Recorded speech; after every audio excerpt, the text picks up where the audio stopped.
Welcome to Beyond Six Figures, the podcast that helps business coaches to micro-niche, get noticed, and become fully booked. Learn from top industry leaders who've successfully taken their businesses and their lives beyond six figures. Get ready to level up your coaching business and make this world a better place, one business at a time. And now, here's your host, Ziv Raviv. Welcome to Beyond Six Figures. Our guest today is Doug Thorpe, a renowned executive coach and business advisor who brings over 30 years of real-world leadership from army officer to banking executive and serial entrepreneur. He's the founder of Headway Exec, creator of the Edge Business Blueprint, and host of the top-ranking podcast that we all need to be understanding and listening to, and such a big promise from my standpoint, because it's so practical. His podcast, Leadership Powered by Common Sense. We all need to listen a little bit to that to be better coaches. Doug's practical common sense frameworks have helped leaders across Fortune 500 companies and growing businesses achieve measurable breakthroughs in leadership and in performance. Let's dive into his journey and uncover the strategies that help clients get and stay beyond six figures. Hello, Doug. How are you? I'm doing very well, Ziv, and thank you for having me. I'm looking forward to this discussion. It's a pleasure to have you here. There's so many questions I want to talk to you about, like your book, Stop Leading on Empty, and your work in general has been phenomenal. And your podcast. But before we go into that, let's start at the beginning. What's your journey looks like, the main milestones that brought you to where you are now?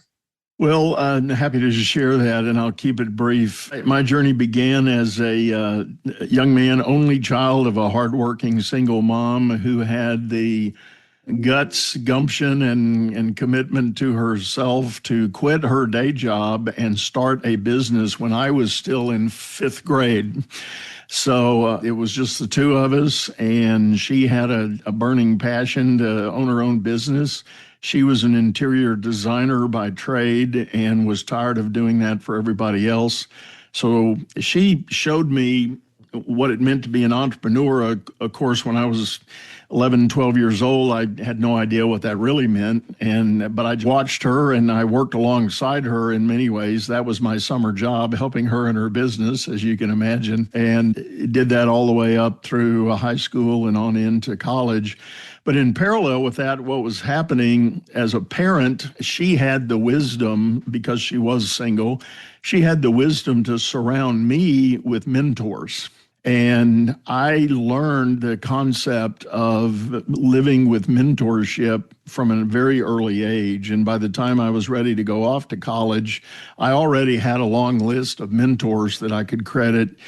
And I learned the method of reaching out and finding my own along the way. And just very early on the college campus, I identified a couple of people I wanted to connect with and did. And that's been the prevailing story of my life most of the way. This is very interesting, because just the type of upbringing that you went through with your mom seeking mentors for you and making sure you have these people around you to guide you, that this is actually possible. You could actually do an outreach. You could actually reach out, right, and ask for help. And you have been strategic with your choices along the way. Right. Can you tell us a little bit about these days when it comes to doing an outreach of sorts? Is that something you still consider a day-to-day tool of the trade? Is that something you teach people? I actually do. I inevitably will bring that up with every one of my coaching clients. I will encourage them. I'll ask them the question, have you ever had a mentor, or are you now using a mentor? And maybe it should not be a surprise. Many people say no. They'll say, well, I've watched so-and-so and I've tried to emulate people I've met or bosses I've had, such as that. So I challenge them to believe in themselves and reach out to the people they do, in fact, admire. And here's what I tell them. You don't have to go to someone and say, please be my mentor, because that's just a very fuzzy idea, mentor for what? What are you doing? But rather I encourage people to try to be specific.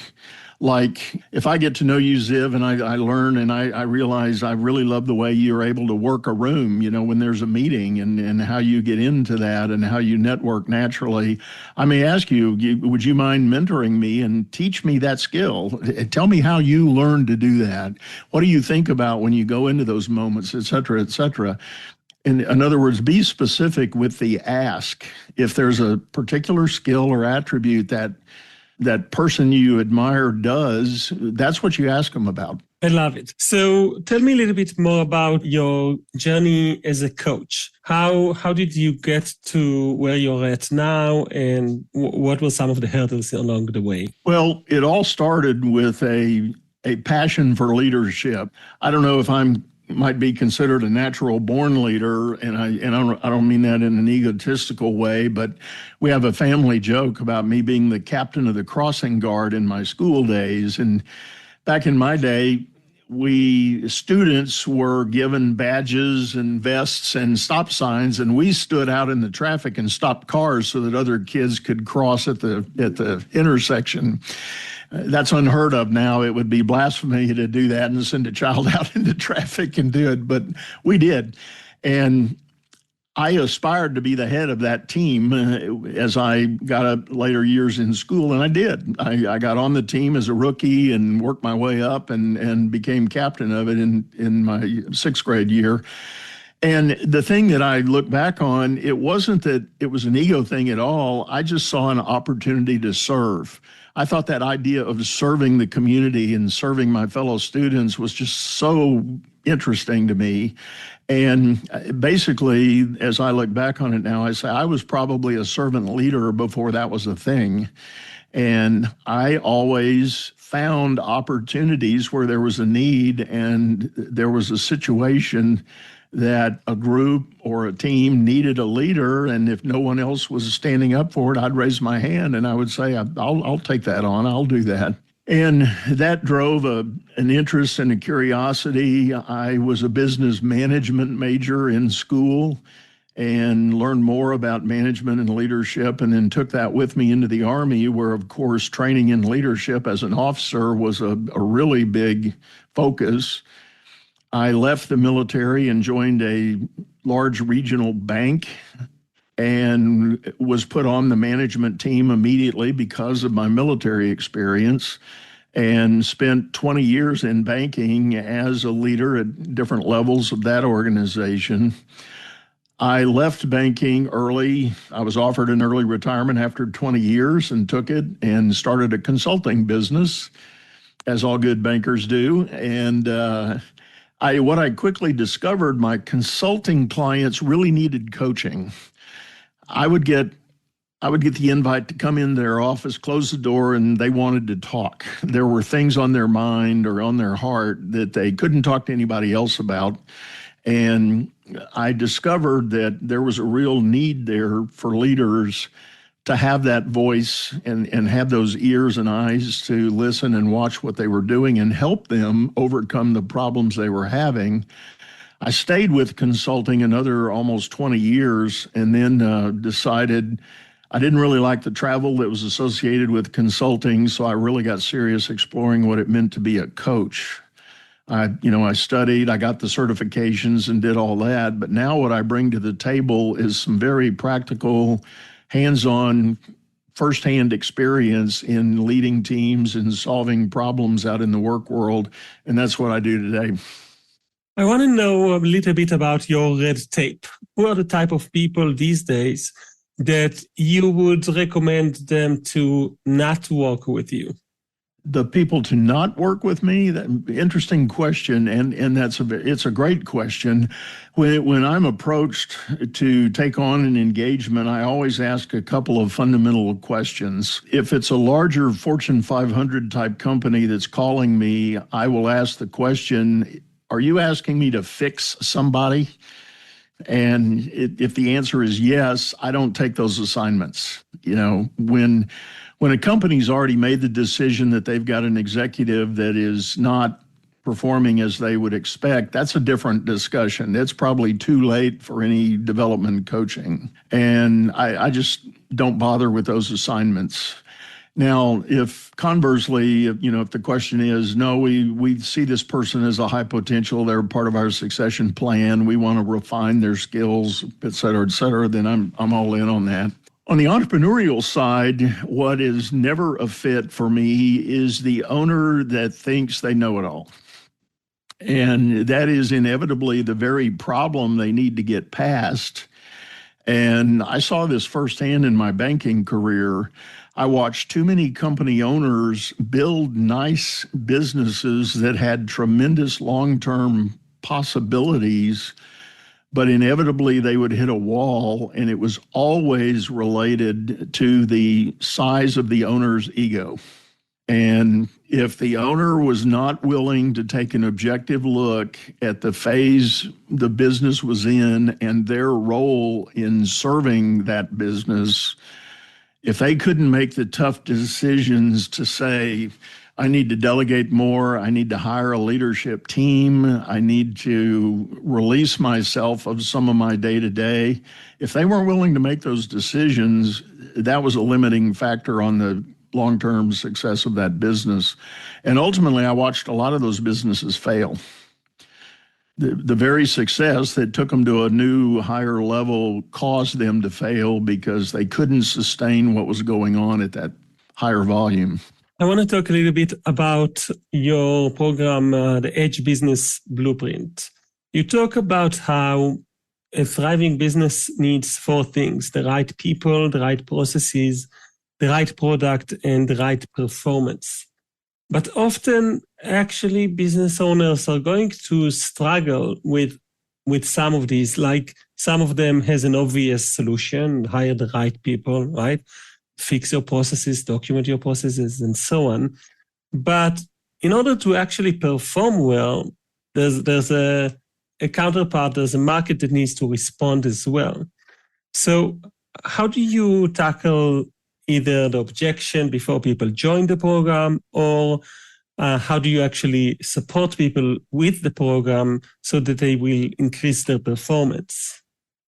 Well, the reason I've singled out those 4 pillars of any business, again, a lot of it is driven by my 20 years in banking, watching companies of all types and sizes navigate their markets. Inevitably, any issue that ever came up in that business was related to one or more of those 4 pillars: people, process, product, and performance. The issue of what the market is doing is directly related first to the product or service, if you want to think of it that way. The question is, Mr. Owner, this idea that you've got, does it really fit the market? Is it a proper response and solution for what the market is truly looking for? And have you allowed the product or service to evolve as the market shifts? And again, a lot of entrepreneurs don't do a good job of managing that. And therefore, they keep pushing what they originally started with, and they realize the train has already left the station. The market has moved on to other things. So that's a big part of it. And, a lot of times entrepreneurs will commit to manufacturing something, producing something, doing something that in fact is not profitable, or they land this whale-size account and they think, this will be my funding source. But that big client starts demanding a lot of extras and non-standard features and functions, and pretty soon the margin starts to shrink to near nothing. And that's where the performance element comes in, having a vigilant watch on the things you're doing relative to your not just revenue production, but your margin management. And if you're producing a lot of volume, but you have a very thin margin, that's likely not a sustainable business model for long. So recently you've been talking in your book, your latest book, about leadership through the book Stop Leading on Empty. Tell us a little bit about how can business coaches leverage the knowledge in this book with their clients who naturally needs to lead? What are some of the foundations that you describe in the book and the tools that will be useful and practical for them? Well, the book was inspired, and it did just come out this year, so it's a fairly recent release. It was inspired by my own experience working with my clients. And for me, it is very easy to say there has been a seismic shift in the mindset of the workforce since 2020, when we all experienced COVID and the COVID lockdown and all of the things that went with that. And to sum it up in very simple terms, I am absolutely convinced that management practices that were effective prior to 2020 are no longer effective. And starting with the very traditional command and control style of management, workforces are exiting in droves when they are faced with a command and control culture at a business. And that's just one of many that are, I think, changing. And what I have observed with my own clients, and since 2020, I have coached over 500 leaders just in the last 5 years.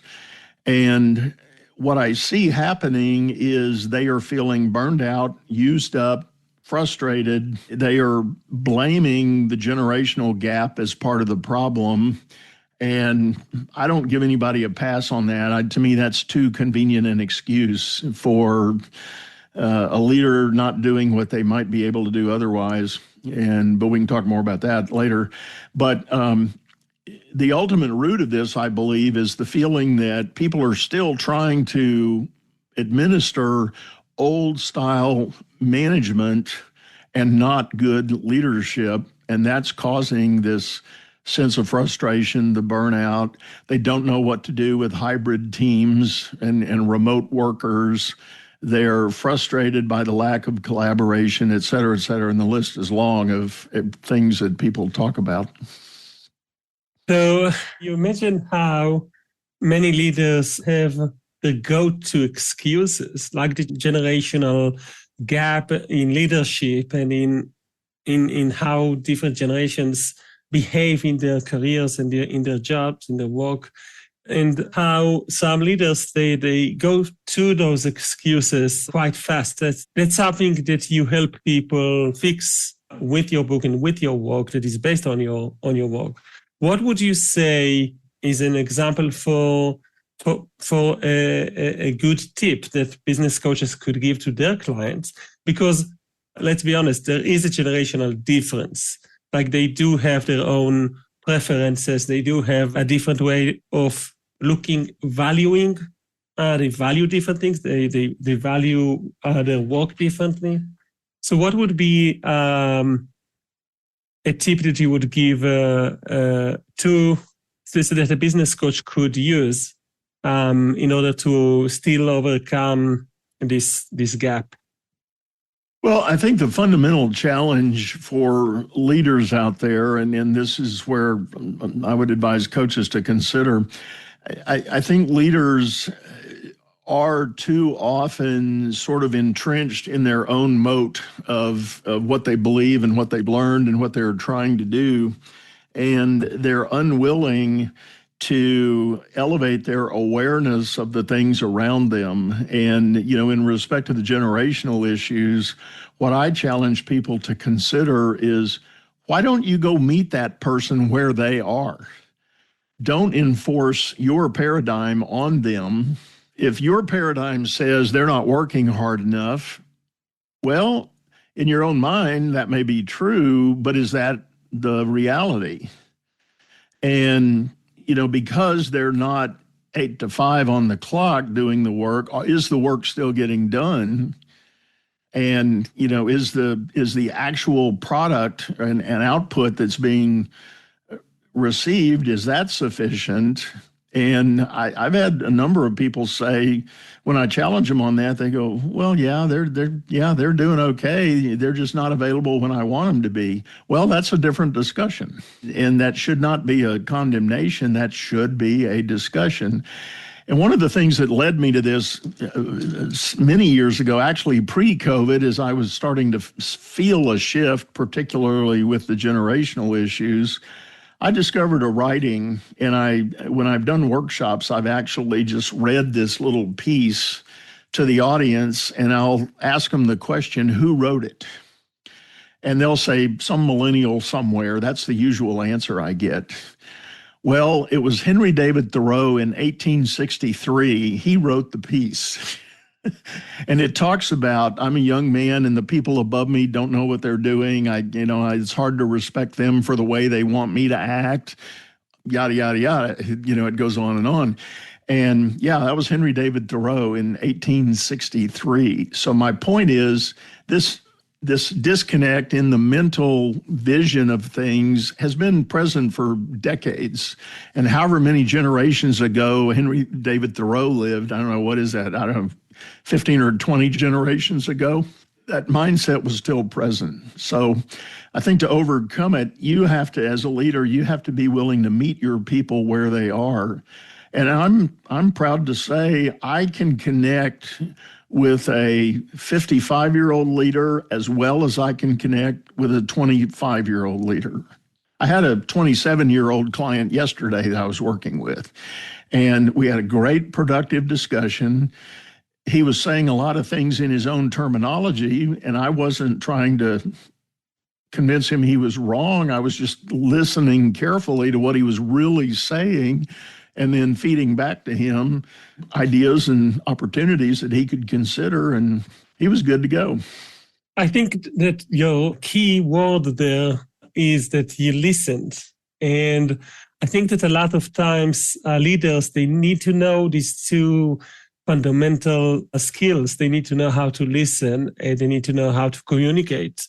And it starts with listening if you want to connect with someone from another generation. Doug, you're also running a business eventually, like with all of your amazing work, contributing 5 books to share your knowledge with the world, and running different programs, and being very transparent on your website as well about the price point of your different programs.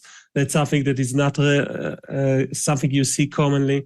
But you also are running a business.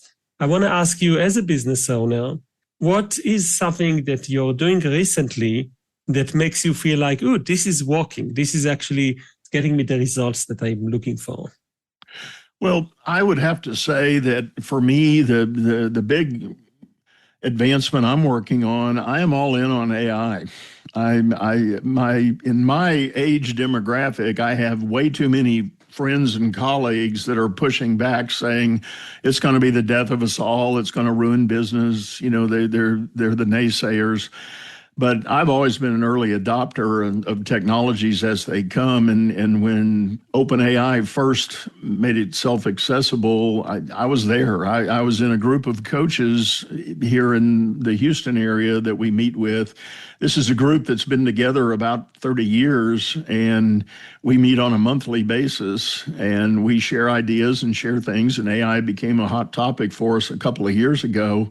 And I was one of the first in the group. There was one other gentleman that was heavy into it. I got heavy into it, and I started showing my colleagues how to use it and what to do. So everything from market intelligence and paying attention to the pulse, there are elements of my Stop Leading on Empty that came out of some pretty deep dive AI research I was doing on market trends, listening to pulse of discussions that were happening on Reddit, LinkedIn, Facebook, and accumulating these ideas. And sure enough, the top 3 things I talk about in that book are all directly related to the market intelligence I got with my AI effort. And, so I love it. I'm a constant learner and working hard on it. I'm helping my youngest son build a business right now, and he has homegrown his own line of skincare products, and it's amazing stuff. So we're working on getting that launched and get that, and that's a highly competitive market, as you can imagine, but I think AI is the answer in a word. I love it. Doug Thorpe, where can people go to learn more about you and your books? Fastest way to do it is hop over to my main website at dougthorpe.com. What you will see, there's a tree branch there that goes into several. I've got 3 primary offerings that I'm putting out there, but start there. If you need to get a hold of me, there's an opportunity to schedule a free discovery call. I'm happy to meet with folks and learn about what you're doing and what you're concerned with and see if I can be a fit. And quite frankly, if I'm not a fit, I have a really large network of some amazing professionals that I've built over my 30 years, and happy to share resources there. Thank you so much, Doug Thorpe. We will also put in the show notes the links to everything that, like your social media accounts and your website and everything. And people could go in and check you out and be inspired like I was. And thank you everyone for listening for another episode of Beyond Six Figures. Thanks for listening to Beyond Six Figures. Check out the extended show notes that include bonus material, practical tips, and exclusive resources on our website, zivraviv.com. Until next time, keep dreaming big and pushing your business and your life beyond 6 figures.